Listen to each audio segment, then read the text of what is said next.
여러분 안녕하십니까. 글로벌 인사이트 최대환입니다. 한 주간의 글로벌 이슈를 몰아보는 주간 글로벌 인사이트 7월 마지막 주 글로벌 열쇠 말입니다. 지금 만나보시죠.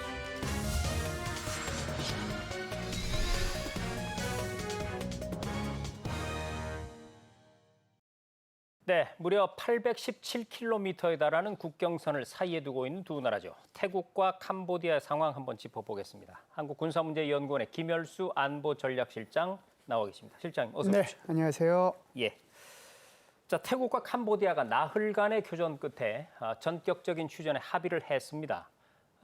실장님, 언제 어떻게 무력 충돌이 시작됐고 또 휴전은 어떤 조건으로 합의가 됐는지요? 사실상 지난 5월 달부터 국경선에서 이제 충돌이 조금씩 있긴 있었어요. 그러다가 이제 7월 초순 중순에 들어서면서 사실상 이 캄보디아 군들이 매설해 놓은 지뢰에 이 태국 군들이 이제 희생이 좀 생겼죠. 네. 그러다가 이제 7월 24일 날 이 캄보디아군이 BM-21이라고 하는 구소련제 로켓을 이제 발사하게 되고 여기에 대한 대응으로 이 태국에서는 F-16 6대가 이제 떠가지고 폭격을 하게 됐거든요. 그로부터 이제 24, 25, 26, 27 한 나흘 동안 아주 인텐시브하게 서로 네. 교전을 주고받았죠. 이를 통해 가지고 태국군도 희생이 되고 그리고 이제 이 캄보디아군도 희생이 됐습니다. 그 희생된 인원이지만 부상당한 인원도 굉장히 많았고요. 그 인원만 하더라도 130여 명이 부상당했고 피난민들이 무려 16만 명 정도 피난을 갔으니까 사실상 국경선 일대에 있는 양 국가 간에 가까이 있었던 그 주들의 대부분의 그 민간인들은 피난 행렬을 떠났다 이렇게 볼 수가 있습니다. 그런데 이제 여기에 트럼프 대통령이 이제 관세를 압박을 하면서 적극 이제 휴전하라고 얘기를 했거든요. 네. 지금 현재 아세안이라고 하는 동남아 국가 연합이죠. 아세안 국가의 의장국이 누구냐면 말레이시아입니다. 네. 그 말레이시아 총리의 주재로 태국 총리하고 태국 총리 직무대행이죠. 직무대행하고 지금 캄보디아 총리를 불러가지고 중재해가지고 이 휴전에 동의를 했는데 적극적이고 무조건적으로 네. 그러니까 이것이 오늘 새벽입니다. 말레이시아 시간으로 29일 00시 이제 자정부로 지금 휴전이 발효가 됐다 이렇게 볼 수 있습니다. 그렇습니다. 이 도널드 트럼프 미국 대통령이요. 관세를 마치 전가의 보도처럼 마구 휘두르면서 전 세계 각국이 좀 이 중압감을 굉장히 많이 느끼고 있었는데 이럴 때는 또 이 관세를 굉장히 유용하게 활용을 합니다. 자, 그런데 말씀을 듣다 보니까 의아한 점이 하나 있어요. 이 태국과 캄보디아가요. 사실 어떤 나라를 무시하고 이러는 게 아니라 인구라든지 또 GDP 같은 경제력이라든지 이게 체급이 차이가 꽤 나거든요. 그런데 이 캄보디아가 오히려 그 체급이 더 높은 태국을 적극적으로 공격을 했단 말이죠. 캄보디아 국방력이 셉니까? 어떤 겁니까? 전혀 그렇지 않아요. 지금 말씀하신 것처럼 태국하고 캄보디아는 인구 면에서 태국이 한 7천만 명 정도 되니까 네. 이 캄보디아보다 4배 정도 많고요. 그렇죠. GDP 같은 경우에는 태국이 5,300억 달러 정도 되는데 이것은 캄보디아보다 10배가 더 많습니다. 네. 그것뿐만이 어마어마한 아니고 차이인데요.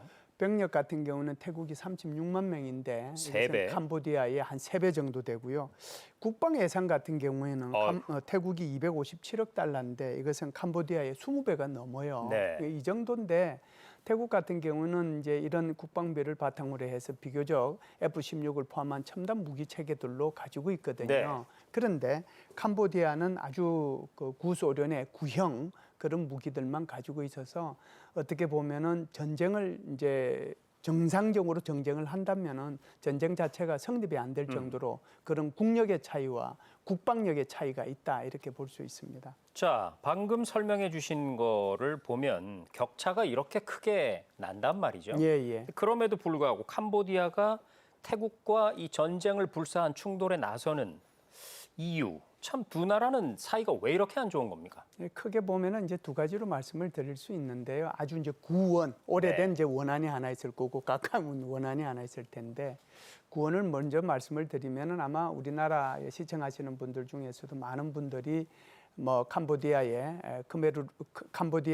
거기 시엠납에 가가지고 구경을 하신 분들이 많이 있을 텐데 사실상 khmer 제국은 거의 뭐 어떻게 보면은 9세기부터 16세기까지 거의 7세기 동안을 인도 차이나 반도를 다 지배했던 그런 네. 왕국이었거든요. 그런 왕국을 누가 그러면은 공격을 해서 다 없앴느냐 하면은 결국은 아유타야라고 하는 지금 태국의 전 왕조죠. 그 네. 왕조가 이제 했으니까 그런 구원이 옛날부터 있었다 이렇게 이제 말씀을 드리고 최근에는 결국은 이제 캄보디아의 그 역사하고 직접적으로 관련이 되는데 우리가 인도 차이나 반도라고 하면은 서방의 세계에서 보면은 인도하고 중국만 보이지 중간에 있는 건 안 보이거든요. 네. 그래서 중간에 있는 것을 그냥 인도 차이나 반도라고 얘기를 합니다.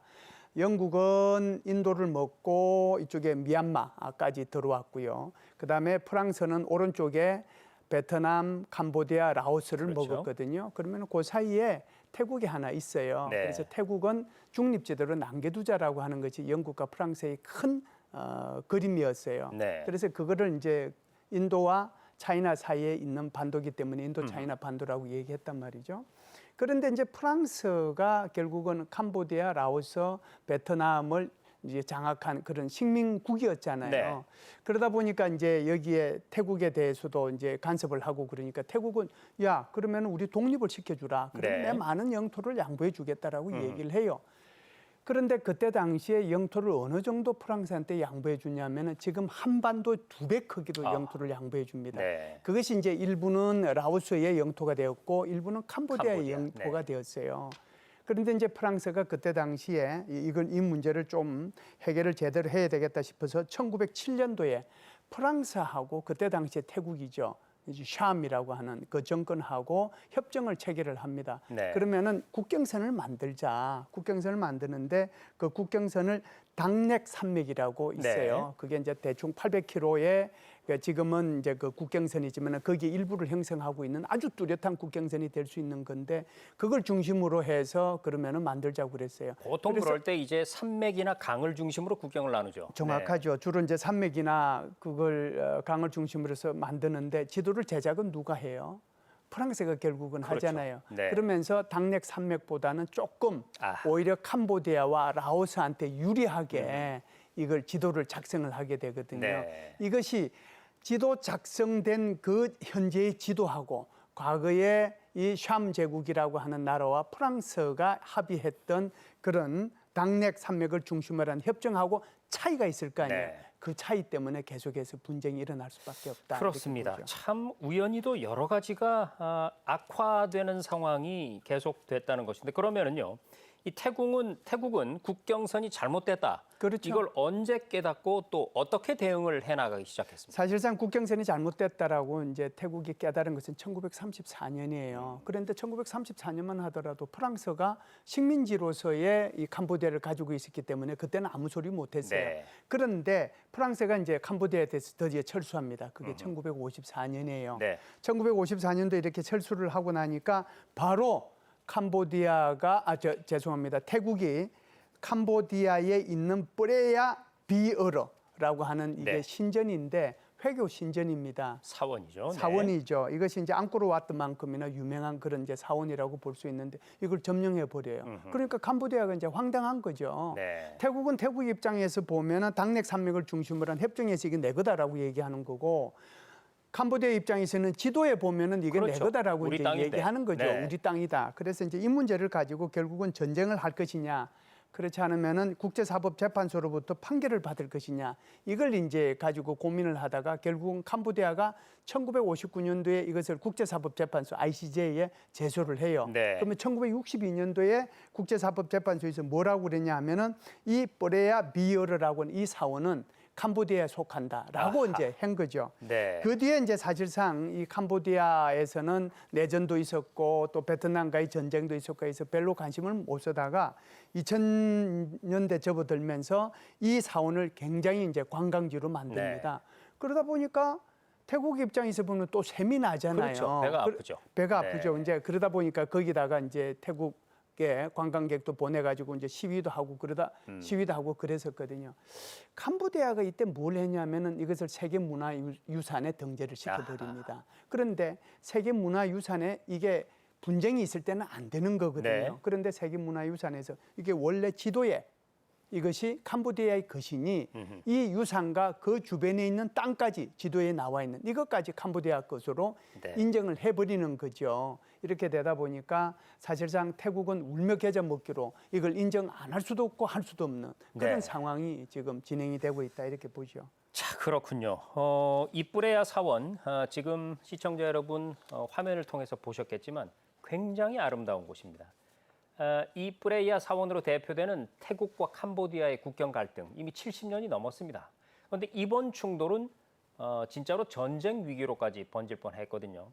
그 결정적 계기가 된 것 바로 한 통의 전화였습니다. 자, 태국 총리가 캄보디아의 실세인 상원 의장에게 전화를 했다는데요. 그 통화 내용이 대중에게 공개되고 말았습니다. 태국 총리의 사적인 발언이 들어있는데요. 한번 들어보시죠. Can you hear me, Uncle? Yeah, yeah. อยากให้ไม่อยากให้ Uncle ไปฟังคนที่เป็นฝั่งตรงข้ามกับเรา เพราะตอนเนี้ยทางนั้นน่ะเขาอยากจะดูเท่เขาก็จะพูดอะไรออกมาที่มันไม่เป็นประโยชน์ต่อประเทศชาติค่ะ แต่ว่าจริงๆก็ไม่อยากให้ท่านรู้สึกไม่ชอบใจหรือโกรธจริงๆแล้วถ้าท่านอยากได้อะไรก็ให้ท่านบอกมาได้เลยค่ะ เดี๋ยวจะดูจัดการให้ 이 상황이 지금 어떻게 된 상황일까요? 이 통화 시점은 지난 6월 두 나라 간 갈등이 극으로 치닫고 있을 때입니다. 그런데 이 통화에서 여러분 다 들으셨죠? 태국 총리가요. 캄보디아의 전 총리이자 상원 의원을 삼촌 이렇게 부릅니다. 그리고 태국의 사령관을 반대편 뭐 이런 식으로 칭하고요. 실장님, 대체 이게 어떻게 된 상황입니까? 좀 애매하죠. 네. 사실상 태국을 대표하는 정치 가문 그러면 탁신가가 있고요. 그렇죠. 그다음에 이제 캄보디아를 대표하는 이 정치 가문이라고 하면 바로 이제 훈센 가문이 있는데 네. 양쪽 다 사실상 족벌 정치로 아주 유명한 그런 가문이긴 합니다. 그래서 우리가 본받아야 될 그런 가문은 절대 아니고요. 네. 이게 이제 굉장히 오래전으로 거슬러 올라가야 되는데요. 1992년도에 탁신이라고 하는 사람이 그때 당시에 통신 사업을 하기 위해서 캄보디아를 방문을 해요. 네. 그때는 이제 총리가 아니었을 때죠. 그래서 그때는 이제 그 캄보디아의 총리가 누구였냐면 바로 훈센이었거든요. 그래서 의기가 투합이 됐어요. 그러면 우리 여행제를 맺자라고 얘기해요. 아하. 탁신이 이 훈센보다 한 서너 살이 많습니다. 그래서 이제 여행제를 맺었죠.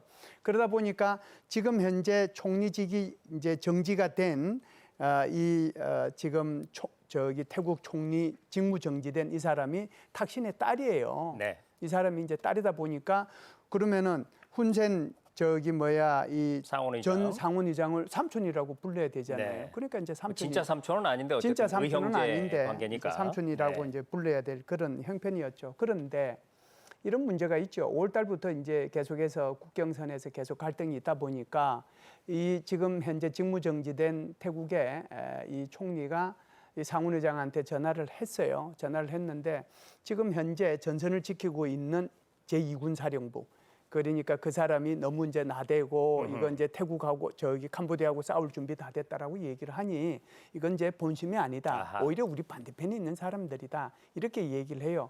이렇게 이제 얘기할 만한 것이 사실상 태국이라고 하는 나라가 지금까지 입헌 군주제를 하면서 무려 19번에 걸쳐서 쿠데타를 했거든요. 네. 그러면은 정치 가문하고 군벌하고는 적대적일 수밖에 없잖아요. 그렇죠. 그러다 지금 싸움을 하려고 그러니까 이제 이런 문제가 있으니 내한테 말만 해라. 그러면은 내가 이 문제를 풀어주겠다. 삼촌 화 푸세요. 네. 이렇게 얘기를 했는데 이 내용을 좀 전에 우리가 이제 시청을 그 영상을 들었지만 그걸 공개버린 거죠. 그러니까 제가 이해가 안 되는 것이요. 예. 이 태국 총리였던 이 탁신의 딸이 훈센을 삼촌 이렇게 부를 정도인데 이 삼촌인 훈센은 왜 태국 총리와의 통화 내용을 일종의 그 배신을 하면서 공개를 해버린 걸까요? 이게 이제 어떻게 보면은 그 지금 내부에서 여러 가지 이제 어려움이 있으니까 네. 이게 이제 전쟁이라고 하는 것을 통해 가지고 그 불만을 바깥으로 아하. 이제 표출시키겠다라고 하는 것이 핵심인데요. 두 가지 문제가 있습니다. 하나는 이게 훈센 총리가 지금 운영하고 있는 것이 카지노 산업이거든요. 카지노 사업을 캄보디아에서 아주 대대적으로 하고 있는데 네. 여기에 대해서 사실상 국경 갈등이 있다 보니까 태국에서 캄보디아로 가는 태국 사람들의 국경을 차단해 버렸어요. 그러다 보니까 이 카지노 산업이 카지노 사업이 어떻게 되겠어요? 굉장히 이제 이게 어려워지게 네. 되죠. 그렇게 되면 이게 결국은 훈센한테 굉장히 정치적으로 부담이 되는 거잖아요. 이런 문제가 하나 있었다라고 하는 거고요. 두 번째는 지금 그 가장 큰 것 중에 하나가 온라인 사기 공화국이라고 할 수 있는 게 바로 이제 캄보디아인데 우리가 그 보이스피싱 그 영화 아마 많이 보셨을 겁니다. 시민덕화. 네. 2024년도 작품인가요? 그리고 이제 보이스라고 하는 2021년도 작품. 그리고 오늘 조선일보인가 어디 중앙일보인가 모르겠는데 중앙지에 굉장히 크게 나온 게 있습니다. 네. 그게 이제 망고 농장인 줄 알았는데 가보니까 망고 농장이 아니고 완전히 온라인 사업을 하는 사기 산업의 그런 장소였더라라고 보이스피싱의 하는 거거든요. 근거지였죠. 네. 그렇죠. 거기에 이제 우리 한국 사람도 베트남 사람도 많은 사람들이 거기에 불려 들어가 가지고 거기서 자기는 일하러 왔는데 그거 하지 않고 오히려 전부 다 보이스피싱 하고 있는 그런 네. 거거든요. 그런데 지금은 이제 미국의 트럼프 대통령이 야, 너 지금 관세 협상하려고 하면은 내한테 뭘 줄 거냐? 캄보디아가 내놓을 게 하나도 없어요. 그러면은 이게 지금 국제적으로 문제가 되고 있으니 그러면은 보이스피싱 하고 있는 사기 사업장 이걸 전부 다 이제 이렇게 감시 감독하고 철거하고 잡아들이고 하겠다. 오늘도 신문에 보니까 한 3,000명 잡아들였더라고요. 그런데 이제 이렇게 하다 보면 이 사업이 사실상 이 캄보디아의 GDP에 어느 정도를 차지하느냐 하는 것이 중요하잖아요. 네. 그게 사업이 얼마 정도 안 되면은 아무 문제가 없겠죠. 그게 이제 무려 125억 달러 정도 되는데 이것이 캄보디아 GDP의 반 정도 되는 거랍니다. 사업장만 해도 대형 사업장이 53곳 이상이 있거든요. 네. 그러다 보니까 여기에 이제 불만이 생길 수밖에 없는 거잖아요. 이 양쪽의 불만을 어디로 바깥으로 터뜨려야 자신에 대해서 이렇게 비난이 적게 올 거잖아요. 네. 그렇기 때문에 훈센 전 총리가 이 탁신 직무 정지된 총리의 이 전화 통화를 그대로 공개해버린 녹음해서 공개해버렸다. 네. 이렇게 볼 수가 있죠. 이렇게 정리해 볼 수 있을까요? 정치적 이익과 돈 앞에는 삼촌도 조카도 없는 것 같습니다. 네.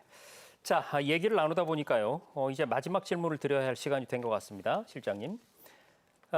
이번 태국과 캄보디아의 충돌, 우리에게 어떤 미칠 영향은 없었는지 궁금하고요. 우리 정부의 입장은 어떤지 또 설명해 주시죠. 우선 나흘 만에 끝났기 때문에 큰 다행이라는 걸 먼저 다행스럽습니다. 말씀을 네. 드리고요. 제일 컸던 것은 공급망 혼란이죠. 그래서 이것 때문에 이제 여러 가지 우리 한국 기업들도 어려움이 있었는데 나흘 만에 이제 모든 것이 해결이 됐기 때문에 이 문제는 이제 해결이 됐다라고 보고요.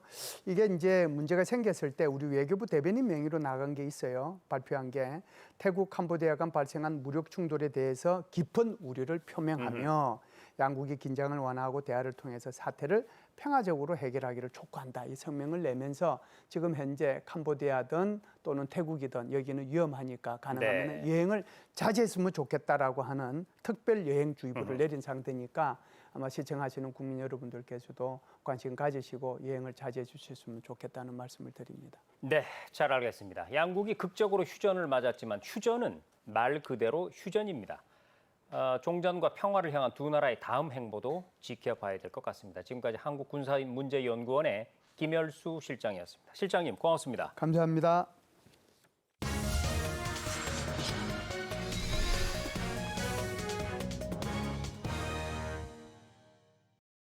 네, 한미 관세 협상 타결 분석해 보겠습니다. 윤석천 국제평론가 나와 계십니다. 평론가님 안녕하세요. 네, 안녕하십니까? 예, 협상 시한 8월 1일을 하루 앞두고 말 그대로 막판에 극적 타결이 이루어진 건데요. 일단 기존의 고율 관세였던 25%를 피하게 됐습니다. 협상 내용을 좀 정리해 주시죠. 예, 그렇습니다. 아까 앵커께서 말씀하셨다시피 상호관세 우리가 원래 25%를 얘기했었죠. 근데 그걸 갖다 10%포인트 내려서 15%로 낮췄고요. 네. 그다음에 자동차 및 자동차 부품 관세, 이걸 보통 품목 관세라고 하는데 이건 역시 25%였거든요. 이것도 역시 15%로 낮췄습니다.